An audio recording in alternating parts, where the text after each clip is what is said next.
তো আমরা জানি তামিলনাড়ুতে নতুন মুখ্যমন্ত্রী হয়েছেন বিজয় থালাপাতি। তো সেখানে রাজ্য সরকারি কর্মচারীদের জন্য ডিএ বৃদ্ধি এবং কিছু গুরুত্বপূর্ণ ঘোষণা করেছেন।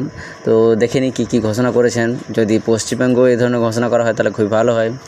তো যেটা ঘোষণা করেছেন সেটা হচ্ছে ডিএ বৃদ্ধি 2% বাড়িয়ে ডিএ 58% থেকে 60% করা হলো, যেটা কেন্দ্রে করা হয়েছে। তো কেন্দ্রীয় অনুযায়ী তামিলনাড়ুতেও ডিএটা বাড়ানো হয়েছে। তো এই দেখে আশা করা যায় যে পশ্চিমবঙ্গেও ডিএটা কেন্দ্রীয় হারে দেওয়া হবে। কারণ তো এতে উপকৃত কারা হবে না, রাজ্য সরকারি কর্মী, শিক্ষক শিক্ষিকা ও পেনশন প্রাপকেরা উপকৃত হবেন। কেন্দ্রের সমান হারে ডিএ, কেন্দ্রীয় সরকারি হারে ডিএ পাবে তামিলনাড়ু কর্মীরা।